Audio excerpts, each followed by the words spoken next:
hari ini ada calon penguasa, calon pemimpin yang kemudian ditanyain soal etik, lalu terus kemudian dia kesal, terus dia menjawab dengan endasmu etik.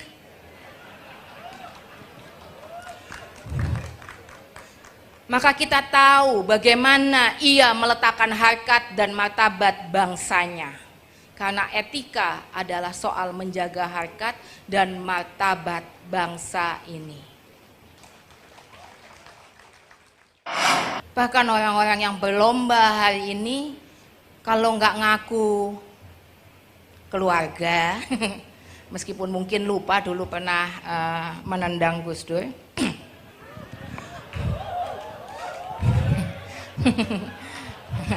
atau bahkan mengklaim dianggap paling ikhlas oleh Gus Dur. Apabila kita dijatuhi dua pilihan, kalau kita mau ngecek apakah seorang pemimpin betul-betul membela rakyatnya, kebutuhan rakyatnya atau enggak, gampang. Kita lihat pilihan-pilihan yang dibuatnya. Kalau ada pilihan bangun jalan yang rusak demi kemaslahatan semua, atau bangun jalan tol demi yang bisa pakai tol aja, pemimpinnya milih yang mana?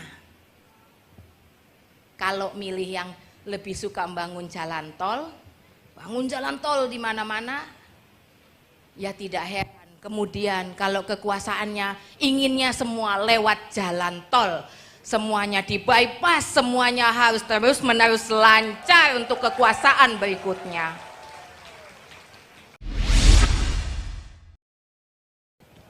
Assalamualaikum warahmatullahi wabarakatuh.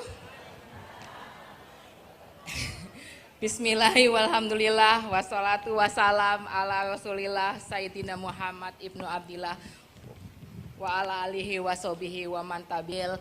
Ada Habib Habib Abu Bakar bin Hasan, ada Pak Lukman Hakim Syaifuddin yang nggak pernah mau ngaku kiai, ada Gus Umar Wahid yang ngaku-ngaku adiknya Gus Dur, ada para pemuka agama dari berbagai agama, ada Pendeta Gomar Gultom, ada Pak Chandra Setiawan, ada Pak Budi Tanu, ada Romo Beni Susetyo. Kalau Romo Beni gampang ngundang ke sini. Ini meskipun malam minggu beliau pasti datang. Maklum, laki-laki kalau jomblo malam minggu pasti waktunya banyak. Ada Pak C, Damo Subuh, ada para Habib. Ini ada Habib login. Ya, karena ini kan yang datang, kalau Gus Dur biasalah kalau datang yang datang itu pasti dari berbagai agama. Maka malam ini kita hadirkan Habib login. Kita login masal ya, Bib. Kita mulai dari yang di atas dulu. Ini poin, kalau berhasil poinnya paling gede, Bib.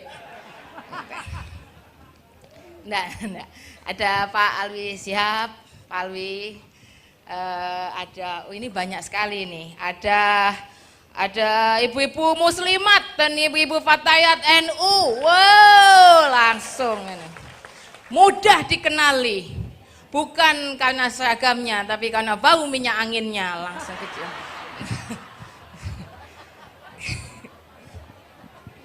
Ada. Tahu aja. Iya, ada teman-teman Ansor. Teman-teman Ansor mana suaranya? Wah, ini biasanya yang paling kenceng ini. Ini biasanya para pasukan Banser. Mana Banser? Depan. Oh, di depan. Iya benar, di depan. Wah, ini biasanya pasukan berani mati takut lapar. Teman-teman IPNU dan IPPNU dan teman-teman lembaga NU lainnya. Mana suaranya? Ini di sini juga banyak, ada tamu-tamu yang rawuh. Ini ada Bang Rano Karno, ya. Meskipun saya cuma mau ngasih tahu sekarang aja, saya nggak nyoblos abang, mohon maaf ya bang.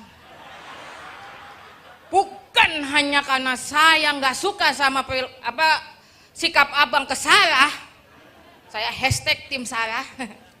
Enggak, saya juga bukan konstituennya Bang Rano. Itu yang penting. Ada, wah, Pak Yai, ini ada Imam Besar Masjid Istiqlal, ada, oh ini makanya malam ini banyak. Ini yang datang rame sekali. Semuanya tumpah ruah di sini. Tapi semuanya boleh datang seperti biasa. Ini undangannya terbuka, semua boleh datang, semua boleh hadir. Nggak perlu nyapres untuk bisa hadir di sini. Semua dibolehkan datang. Di sini nggak cuman yang mau nyapres saja, yang pengen nyapres tapi duit nggak cukup juga ada. Yang pengen jadi cawapres tapi nggak dipilih juga ada. Yang bertahun-tahun cosplay jadi presiden itu di ujung Pak Butet itu juga ada. Yang malam ini khusus datang ke sini. Apakah khusus untuk menghormati Gus Dur? Tentu saja, tapi tidak hanya itu, tapi juga khusus mencari pengamanan karena kemarin habis diintimidasi.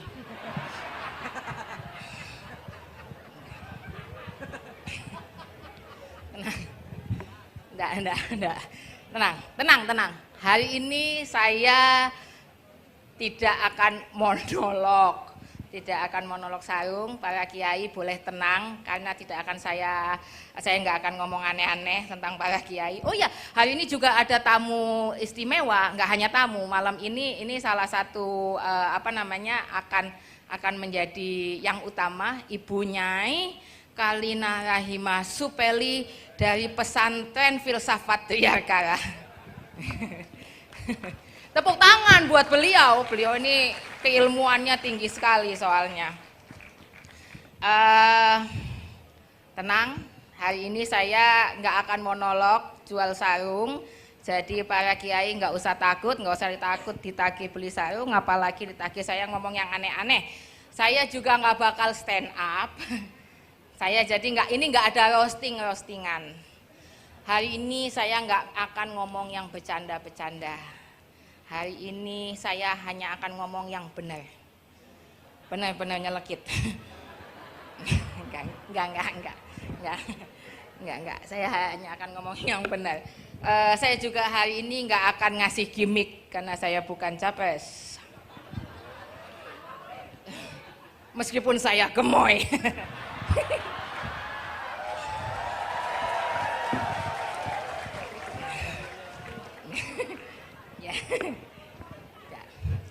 Sudah. Hari ini saya akan serius karena hari ini kita memperingati haul Gus Dur yang ke-14. Sudah 14 tahun Gus Dur meninggalkan kita. Saya menerima banyak ucapan selamat untuk haul. Saya bingung, kok ngucapin selamat? Ini kan haul. Haul itu malah karena nggak selamat. Kalau selamat nggak haul.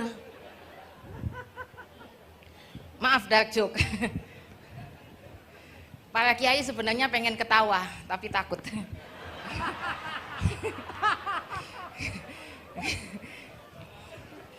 Ya. Saya ingin membacakan sesuatu. Hari ini kita akan menuju pemilu 2024. Makanya hari ini kami bicara soal meneladani etika demokrasi Gus Dur. Saya ingin membacakan sesuatu. Masyarakat kita berada dalam suasana seolah-olah hukum sudah tegak, seolah-olah sistem demokrasi berlaku, seolah-olah tindakan penguasa konstitusional, seolah-olah ada kebebasan dan sebagainya. Semua lalu menerimanya sebagai wajar, hanya karena tak bisa mengelak dan terpaksa ikut bermain dalam sistem seolah-olah normal ini demi keselamatan dirinya. Ini bukan ucapan saya. Ini adalah ucapan yang diucapkan oleh Gus Dur tahun 2023. Enggak, Gus Durnya sudah enggak ada. Ini diucapkan oleh Gus Dur pada tahun 90-an dalam tulisan sekali lagi tentang Forum Demokrasi. Kalau saya menghilangkan tanda Gus Dur di situ dan menghilangkan judul sekali lagi tentang Forum Demokrasi dan saya tempel tulisan ini di dinding-dinding hari ini, saya percaya akan banyak masyarakat Indonesia yang percaya tulisan itu dibuat untuk membicarakan situasi kita hari ini. Tapi tulisan tersebut tidak dibuat tahun 2023 yang sayangnya atau ironisnya tulisan tersebut tetap berlaku hingga hari ini.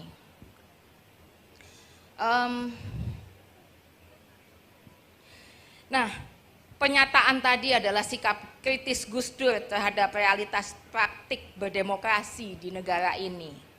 Para founding father sudah sepakat, demokrasi adalah sistem yang dipilihkan mereka untuk negara ini demi kedaulatan rakyat. Tapi pada kenyataannya demokrasi sudah berjalan atau seolah-olah berjalan. Berbagai upaya menjalankan demokrasi sudah berusaha dijalankan oleh kita bersama. Tapi apa kedaulatan rakyat sudah betul-betul kita rasakan?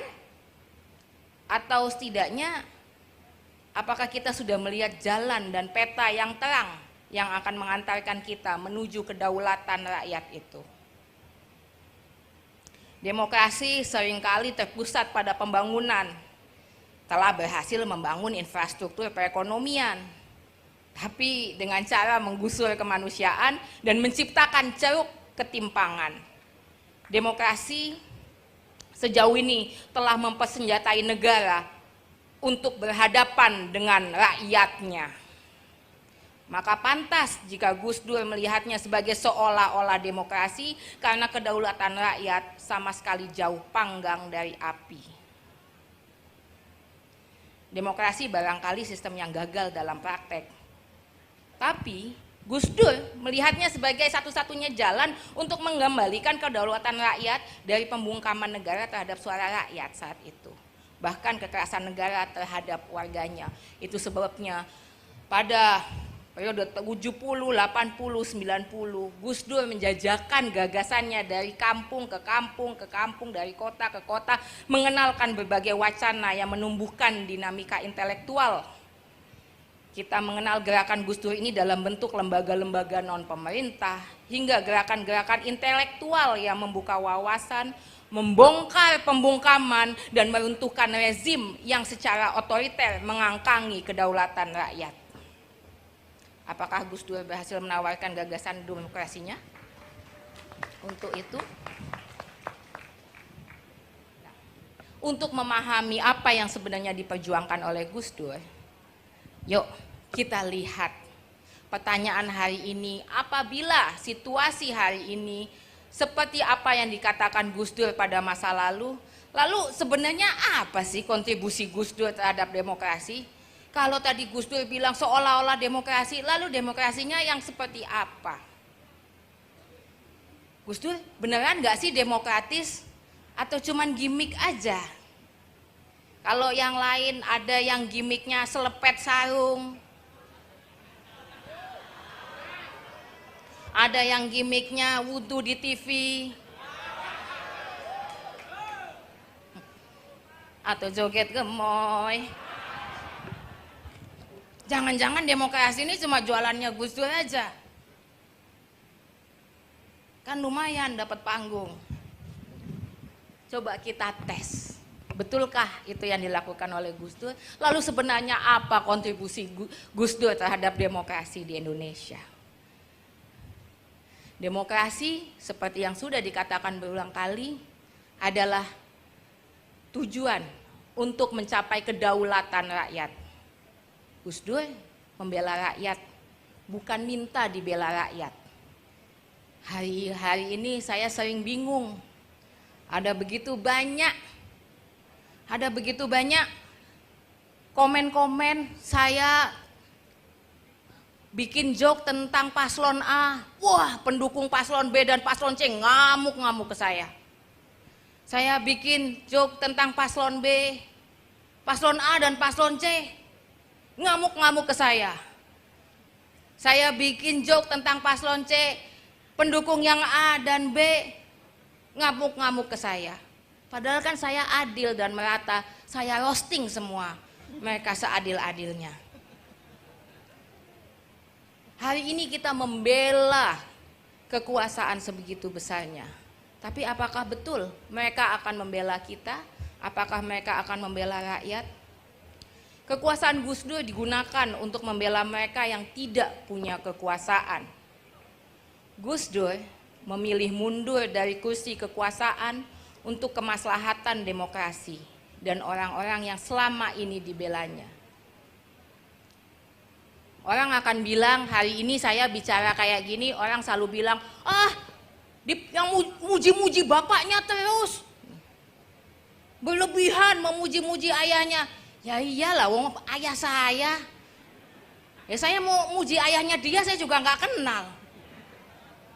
Dan ini kan haul bapak saya.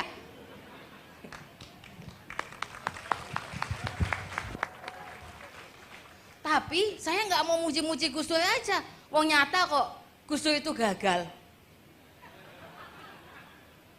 Minimal Gus Dur itu gagal mempertahankan kekuasaan.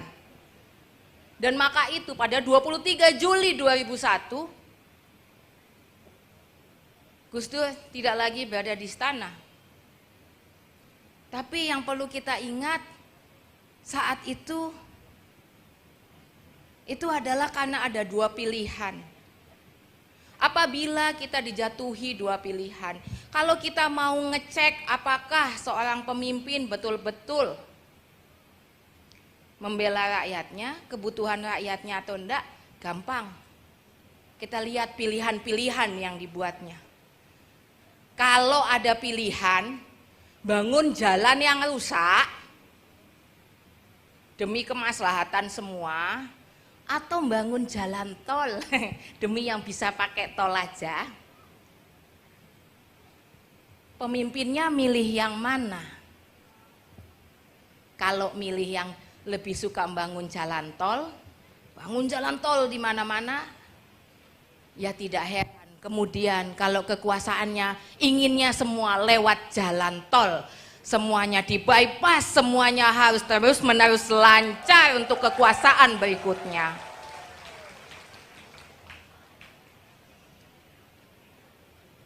Kalau ada di antara dua pilihan, pilihan mana yang akan dibuat?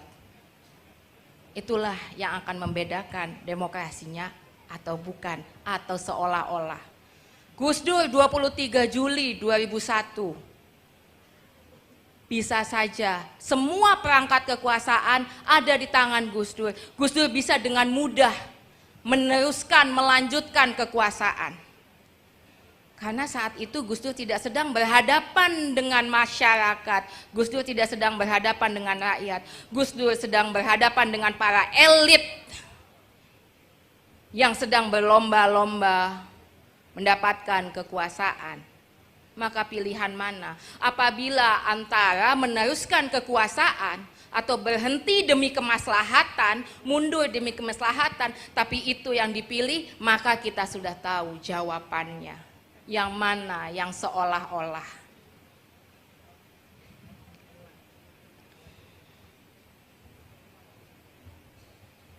Membela rakyat bagi Gus Dur adalah membela kemanusiaannya tanpa pandang bulu. Tapi kalau Gus Dur masih hidup saat ini, Gus Dur yang dulu memberikan ruang sebesar-besarnya untuk bicara, apakah akan bahagia dengan terbukanya ruang bicara hari ini? Jika kebebasan bersuara itu digunakan untuk menyuarakan kebencian di media-media sosial atau di kehidupan nyata. Jika suara-suara itu digunakan untuk perbuatan-perbuatan curang. Apa yang kita tanam? Jika kita menanam pernyataan-pernyataan jahat dan keji, antar saudara kita, akankah kita menuai kebaikan dari situ? Sebagaimana sabda dari seorang budayawan pendidik, budayawan Indonesia, Siti Badriah, yang mengatakan, cocote tolong dikondisikan, ojo gawe rusak pas seduluran. Apakah hari ini kita menggunakannya untuk merusak persaudaraan atau malah mempertebal kekuatan ikatan persaudaraan kita? Sebentar Bapak Ibu, kepean kundi ya, Ma.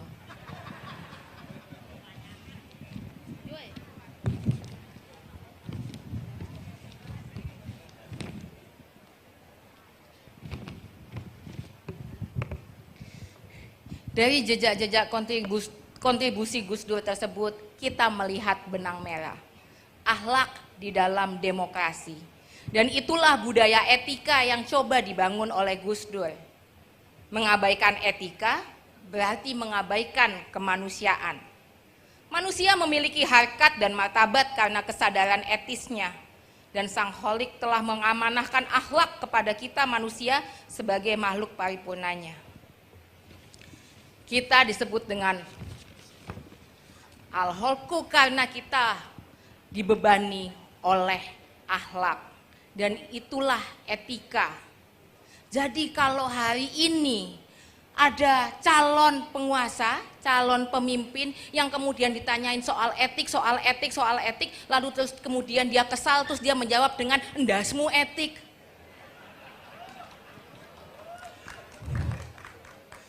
Maka kita tahu bagaimana ia meletakkan harkat dan martabat bangsanya.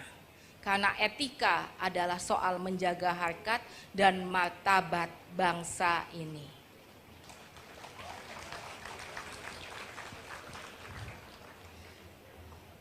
Terakhir, saya mungkin bisa dengan agak sotoy bilang, demokrasinya Gus Dur mungkin bukan seolah-olah, karena kita bisa melihat dampaknya. Saya akan memberikan contoh yang mudah. Haul ke-14 malam ini. Haul ke-14 malam ini diselenggarakan oleh para panitia-panitia yang mungkin tidak tidur bermalam-malam. Teman-teman yang datang dari luar kota dengan ongkos sendiri. Teman-teman yang hadir karena berbagi rasa. Kami bisa membuat perhelatan seperti ini kalau hanya mengandalkan uang, jelas tidak mungkin. Wong Gus Dur sebagai presiden aja bokek, apalagi kami anak-anaknya. Meskipun kami anak-anaknya sering dibilang, wah jualan bapaknya.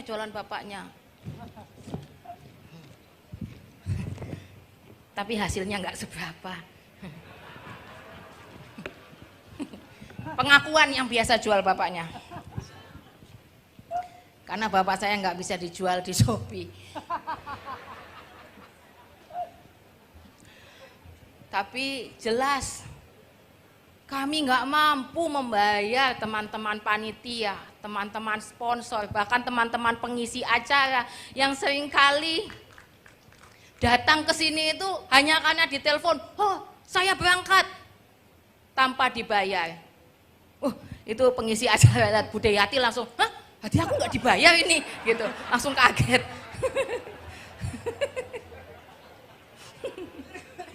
Tenang. Sebagaimana Gus Dur dulu kalau ngapa-ngapain selalu dibayar 2M, Budayati juga 2M. Dengan makasih Mbak.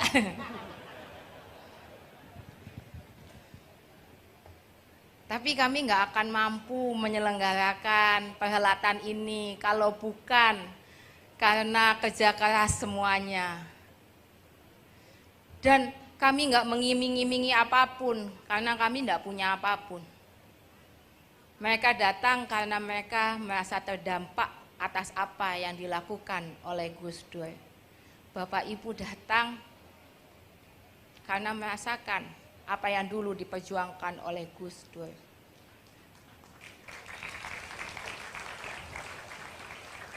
Terima kasih banyak Bapak Ibu semua. Terima kasih banyak para kiai. Terima kasih banyak terutama kepada teman-teman panitia. Iya. Demokrasi Indonesia kita mungkin belum melihat, tapi kita perlu terus memperjuangkannya. Dan inilah dampak yang dibawa oleh Gus Dur. Kita nggak bisa menafikan bahwa mau Gus Dur itu nggak berhasil memperpanjang kekuasaannya, tapi dampaknya luar biasa. Sebegitu besar dampaknya, bukan hanya mampu mendatangkan tamu sebegini banyak, dan juga yang termasuk sekarang online, karena nggak punya ongkos untuk ke sini. Tapi kita lihat, bahkan orang-orang yang berlomba hari ini, kalau nggak ngaku keluarga, meskipun mungkin lupa dulu pernah menendang Gus Dur, atau juga ngaku santrinya karena pernah dijadikan menteri, atau bahkan mengklaim dianggap paling ikhlas oleh Gus Dur.